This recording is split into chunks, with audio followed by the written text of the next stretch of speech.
IPL এর 60 নম্বর ম্যাচটিতে মুখোমুখি হতে চলেছে। আইপিএল এর 60 নম্বর ম্যাচটি হতে চলেছে দিল্লি ক্যাপিটালস এবং গুজরাট টাইটান্স এই দুটি টিমের মধ্যে।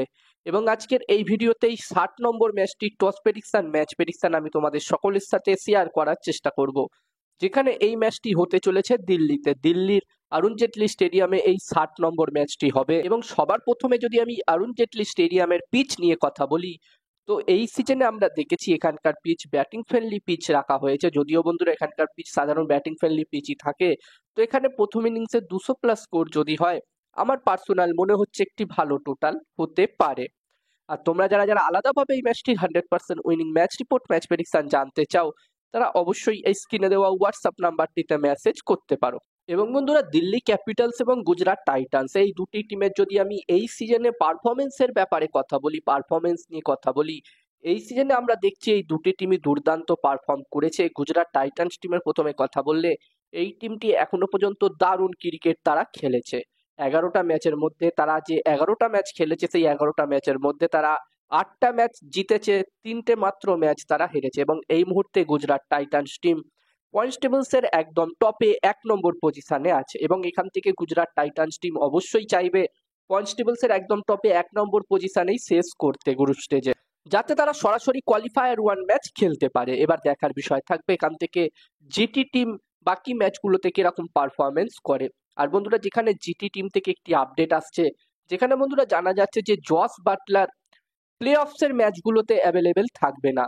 যদিও বন্ধুরা গ্রুপ স্টেজের যে 3টে ম্যাচ তাদের বাকি আছে, সেই 3টে ম্যাচে জস বাটলার অ্যাভেলেবেল থাকবে, তবে প্লে অফসের ম্যাচগুলোতে জস বাটলার অ্যাভেলেবেল থাকবে না। এবং তার পরিবর্তে এখানে গুজরাট টাইটান্স টিম কুশাল মেন্ডিসকে, শ্রীলঙ্কান ব্যাটসম্যান কুশাল মেন্ডিসকে দলে নিয়েছে। তো এখান থেকে গুজরাট টাইটান্স টিম অবশ্যই চাইবে প্লে অফসে কোয়ালিফাই করে তাদের দ্বিতীয় আইপিএল ট্রফি জয় করতে। আমরা জানি প্রথম সিজনেই গুজরাট টাইটান্স টিম তাদের প্রথম সিজনেই চ্যাম্পিয়ন হয়েছিল এবং একটি সিজনে তারা রানার্স আপও হয়েছিল। তো এখানে জিটি টিম অবশ্যই চাইবে তাদের দ্বিতীয় ট্রফি অর্জন করতে এই বছরে।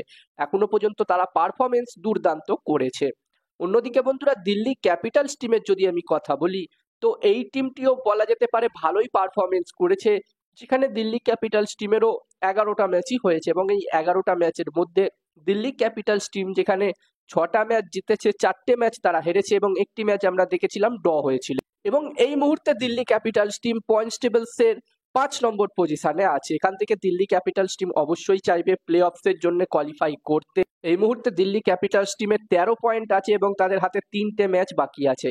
তো এখান থেকে দিল্লি ক্যাপিটালস টিমকে যদি প্লে অফসে কোয়ালিফাই করতে হয়, তাহলে কিন্তু এখান থেকে তাদেরকে 2টো ম্যাচ তো অবশ্যই জিততে হবে, তবেই তারা পারবে এখানে প্লে অফসের জন্য কোয়ালিফাই করতে। আর যেখানে এই সিজনে এই দুটো টিমের মধ্যে অলরেডি একটি ম্যাচ আমরা দেখে নিয়েছি। এই সিজনে আমরা দেখেছিলাম 35 নম্বর ম্যাচ গুজরাট টাইটান্স এবং দিল্লি ক্যাপিটালস টিম মুখোমুখি হয়েছিল। ওই ম্যাচটিতে একটি হাই স্কোরিং ম্যাচ আমরা দেখেছিলাম, যেখানে দিল্লি ক্যাপিটালস টিম প্রথমে ব্যাটিং করে 203 রান করেছিল এবং এই রানটি বলা যেতে পারে খুবই সহজে চেস করে দিয়েছিল গুজরাট টাইটান্স।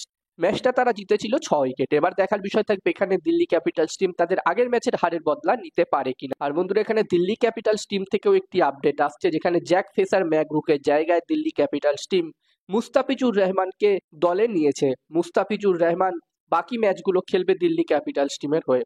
এবার দেখার বিষয় থাকবে তাকে প্লেইং 11-এ সুযোগ দেওয়া হয় কিনা। যেখানে মিচেল স্টার্ক বাকি ম্যাচগুলোতে অ্যাভেলেবেল থাকছে না, হয়তো এখানে মিচেল স্টার্কের জায়গায় আমরা তাকে প্লেইং 11-এও দেখতে পেতে পারি। এবার দেখার বিষয় থাকবে দিল্লি ক্যাপিটালস টিমের টিম ম্যানেজমেন্ট কি সিদ্ধান্ত নেয়। আর এই ম্যাচটির জন্য আমি আমার প্রেডিকশন যদি তোমাদের সকলের সাথে শেয়ার করি, তো আমার যতদূর মনে হচ্ছে ম্যাচটির প্রেডিকশন বলার আগে আমি তোমাদেরকে বলতে চাই, তোমরা যারা যারা আলাদাভাবে এই ম্যাচটির 100% winning match report match prediction জানতে চাও, তারা অবশ্যই এই স্ক্রিনে দেওয়া হোয়াটসঅ্যাপ নাম্বারটিতে মেসেজ করতে পারো। এখানে এই ম্যাচটির 100% winning match report match prediction তোমরা পেয়ে যাবে। এবং এই কাজগুলোর প্রমাণ দেখতে চাইলে হাসান ক্রিকেট প্রেডিকশন টেলিগ্রাম চ্যানেলেও তোমরা জয়েন হতে পারো। ডেসক্রিপশনে টেলিগ্রাম চ্যানেলের লিংক আমি দিয়ে দিয়েছি। আর আমার যতদূর মনে হচ্ছে বন্ধুরা, এই ম্যাচটিতে এই 60 নম্বর ম্যাচটিতে এখানে টস জিততে পারে দিল্লি ক্যাপিটালস, ম্যাচটি জিততে পারে গুজরাট টাইটান্স। আমার প্রেডিকশন রইল এই ম্যাচটিতে টস জিতবে ডিসি, ম্যাচটি জিতবে জিটি। এবার দেখার বিষয় থাকবে কি হয়। আর বন্ধুরা, আমার একটি টেলিগ্রাম চ্যানেলও আছে, যেখানে আমি তোমাদের সাথে এখন পিএসএল এর বাকি ম্যাচগুলো আবার শুরু হয়েছে, তো পিএসএল এর বাকি ম্যাচগুলো টস প্রেডিকশন ম্যাচ প্রেডিকশন একদমই ফ্রিতে একদমই বিনামূল্যে শেয়ার করছি। এছাড়াও বাংলাদেশ এবং ইউএইর মধ্যে সিরিজ চলছে এবং এই ম্যাচগুলোরও টস প্রেডিকশন ম্যাচ প্রেডিকশন তোমরা পেয়ে যাবে একদমই ফ্রিতে, একদমই বিনামূল্যে আমার টেলিগ্রাম চ্যানেলে। যারা যারা জয়েন হওনি অবশ্যই জয়েন হয়ে যাও, ডেসক্রিপশনের লিঙ্ক আমি দিয়ে দিয়েছি।